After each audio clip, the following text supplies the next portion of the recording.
All right, guys, let's start with this. Favorite memory from playing for Kansas State? What's it been? I don't know if it counts, but for me, I got to go back to last year in the tournament, in the Sweet 16. That was one of my favorite memories, probably, playing in that game and going to the next round. Yeah, of course that counts. Yeah. What about you, Will? What's been your favorite part of this season? My favorite part of the season has been being Providence.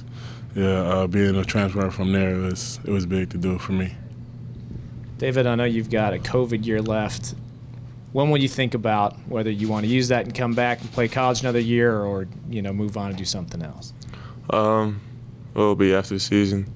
As of right now, all my focus is on this season. Trying to make it to the tournament and trying to make another run.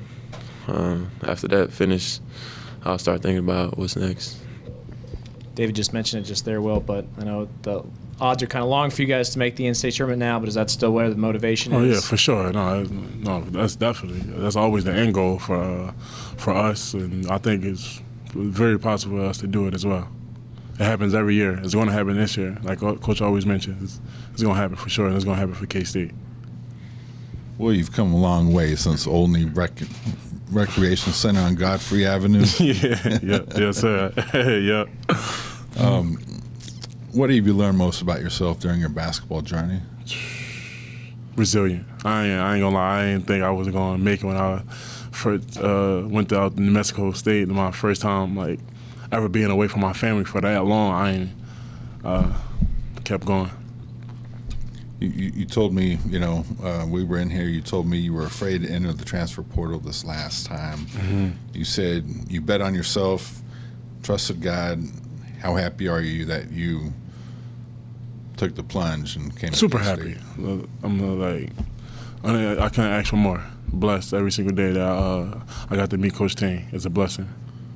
Yeah, looking back on that, just what kind of how maybe intimidating was that decision at the time, or how stressful was the decision? Yeah, it was very stressful. I put too much stress on myself, trying to make a decision, but it's definitely worth it for sure. Have you rewatched your performance from KU? It seemed like you really attacked the rim really well, and that must have made you feel good. Nah, it made me feel good for sure, but the end goal was to get that dub, and we didn't get that. So that supersedes anything. We don't get the dub. What's the biggest thing Coach Ting has instilled in you during your time at K-State?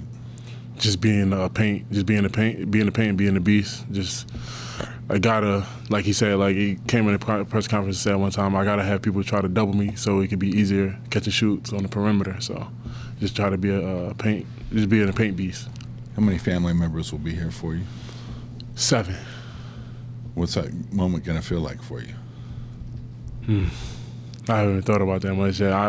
Because I know I'm trying to be tough right now, and I've been trying to be hard or whatever, and I haven't really gave much thought to it yet. I'm trying to just get this win, honestly. That's what my main goal, my main focus is on Saturday. Some of your family members, will this be their first time being here? Yes.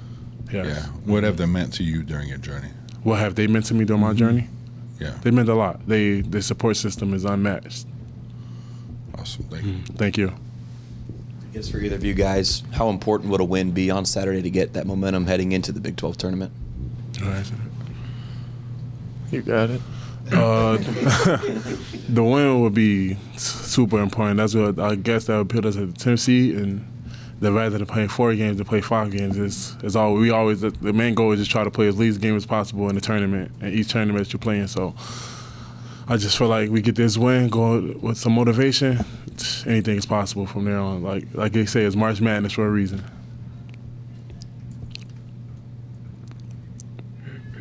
David, you guys were right there with Iowa State in the first game until about 5 minutes left.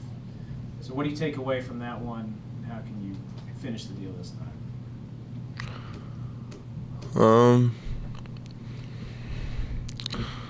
Like you said, I think it was even 3 or 4 minutes until it was when it was still a tie game. Because I remember going to the line and missing free throws twice. I think we can learn from it and take it into this game, knowing that we can go into that environment and make it hard for them. We have them coming back. What is it? Like a month, 2 months later almost. So we're a much better team playing at home. I feel like that will help and give us extra motivation, especially on senior night. Well, I also want to ask you, that you've been through just about a full season. How different is playing? How different is it playing in the Big 12 compared to the other leagues? SEC and Big 12 is similar. SEC might be more athletic, but Big 12 is a little more talent. So, I mean, it's like kind of similar, but it's, I mean, honestly, for me, it really haven't changed much. Bigs are bigs no matter where you are. And it haven't really changed much since from the SEC to the Big 12. But the WAC is not even comparable. If you talk about that conference, it's not even comparable. Well, what can you say about the K-State fans? Electric. They honestly, we need them for Saturday. We need them to get that dub. So they need to show out and help us show out. Does it seem like you've been here or just got here? Does it seem like you've been here Many years. I feel like me and Coach Ting and the staff and the teammates, we feel like I've been here my whole college career, honestly.